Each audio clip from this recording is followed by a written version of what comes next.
کیا آپ نے کبھی نوٹ کیا ہے کہ اللہ تعالیٰ نے زبان اور دل اس میں ہڈی کیوں نہیں بنائی اور اس کے پیچھے ریزن کیا ہے؟ تو جو مجھے سمجھ آتا ہے وہ یہ ہے کہ اللہ تعالیٰ نے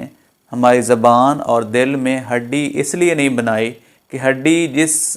بھی آرگن میں ہوتی ہے وہ تھوڑا سخت ہوتا ہے، تو اللہ تعالیٰ کو وہ یہ پسند نہیں ہے کہ کسی میرے بندے کی زبان سخت ہو یا اس کا دل سخت ہو جائے۔ تو اللہ تعالیٰ کو یہ پسند ہے کہ زبان بھی نرم ہو اور میرے بندے جو ہیں ان کا دل بھی نرم ہو۔ اسی طرح کیا آپ نے کبھی یہ نوٹ کیا ہے کہ یہ جو ہماری آنکھیں ہیں یہ اللہ تعالیٰ نے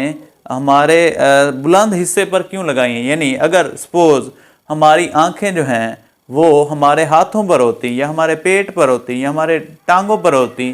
تو پھر ہم دیکھ کیسے پاتے؟ یعنی اللہ تعالیٰ نے یہ آنکھیں جو ہیں اوپر سب سے بلند ترین جگہ پر بنائی ہیں تاکہ ہم نچلے والی جو چیزیں ہیں وہ آسانی کے ساتھ دیکھ سکیں۔ اسی طرح اللہ تعالیٰ نے ہماری آنکھوں کے اوپر یہ آئی برو بنائے ہیں اور ایک تھوڑا شیڈ ٹائپ بنا دیا۔ آپ نے نوٹ کیا ہوگا کہ جب ہم کوئی روشنی والی چیز دیکھتے ہیں یا سورج کی طرف دیکھتے ہیں یا کوئی سامنے سے گاڑی آ رہی ہوتی ہے اس کی لائٹ پڑ رہی ہوتی ہے تو ہم ایسے شیڈ بنا لیتے ہیں، یعنی ہمیں دیکھنے کے لیے شیڈ ضروری ہوتا ہے۔ تو اللہ تعالیٰ نے آلریڈی ہمارے آنکھوں کے اوپر ایک شیڈ بنا دیا ہے تاکہ سورج کی روشنی جو ہے وہ ان پر نہ لگے۔ پھر اللہ تعالیٰ نے ہمارا جو ناک ہے وہ بھی مطلب اوپر ہی بنایا، منہ اور ناک جو ہے بالکل ساتھ ساتھ بنائے ہیں۔ اس کی بھی ایک لاجیکل ریزننگ ہے، وہ یہ ہے کہ جب بھی ہم کوئی چیز تناول کرنے لگیں، کھانے لگیں، تو اس کا جو ٹیسٹ ہے، اس کی جو اسمیل ہے وہ ہمیں پتہ لگ جائے کہ آیا وہ باسی تو نہیں ہے یا وہ اسمیل کس طرح دے رہا ہے۔ تو اس لیے اللہ تعالیٰ نے ناک بالکل منہ کے اوپر بنایا، اور جو ناک کے جو دونوں نتنے ہیں وہ ان کی ڈائریکشن نیچے کی طرف ہے، ٹھیک ہے۔ اگر سپوز ان کی ڈائریکشن اوپر کی طرف ہوتی تو ایک تو ویسے برا لگتا، اور جو جتنی بھی دماغ کی کیوٹیز وغیرہ ہیں وہ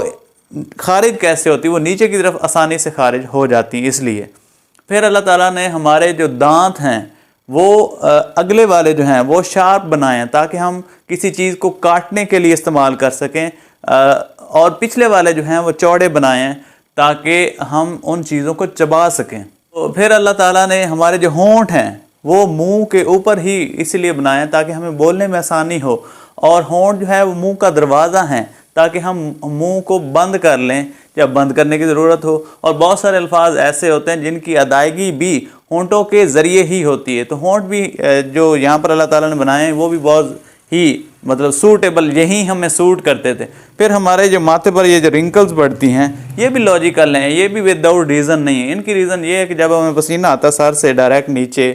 تو اگر یہ رنکلز نہ ہوتی تو پھر ڈائریکٹ ہماری آنکھوں میں آ جاتا پسینہ، تو اب رنکل کے تھرو ادھر سے پسینہ ہمارا بہہ جاتا نیچے ایسے، ٹھیک ہے۔ تو یہ اس کی بھی ایک ریزننگ ہے۔ پھر اللہ تعالیٰ نے جو ہمارے ہاتھ بنائے ہیں، تو اگر ہاتھوں میں جوڑ نہ ہوتے، ٹھیک ہے، یہ جو جوڑ اللہ تعالیٰ نے بنائے ہیں، تو پھر ہم چیزوں کو پکڑ نہ پاتے، کوئی چیز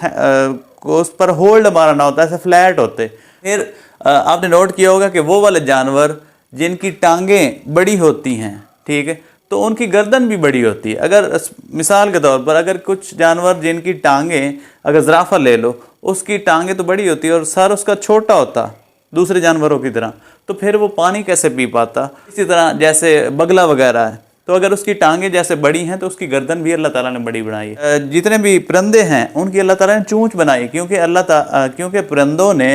اس سے دانہ اٹھانا ہوتا ہے، تو چونچ کے ذریعے وہ آسانی سے دانہ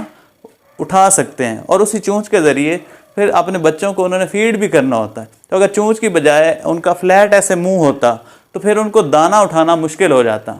پھر آپ نے یہ بھی نوٹ کیا ہوگا کہ جو ٹھنڈے علاقوں میں جانور رہتے ہیں تو ان کے جسم پر بال جو ہیں وہ بڑے ہوتے ہیں تاکہ وہ ان کو ہیٹ اپ کر سکیں، اور جو گرم علاقے میں رہتے ہیں ان کے اتنے بڑے بال نہیں ہوتے ان جانوروں کے۔ تو اللہ تعالیٰ نے جتنی بھی مخلوقات بنائی ہیں وہ سب کے پیچھے کوئی نہ کوئی ریزن ہے، اور وہ ان کا جو باڈی سٹرکچر ہے وہ بڑا لاجیکل ہے۔ تو اس سے یہ ثابت ہوتا ہے کہ ان سب مخلوقات کا کوئی نہ کوئی کاریگر بنانے والا ہے، اور وہ بنانے والا جو ہے وہ اللہ تعالیٰ کی ہی ذات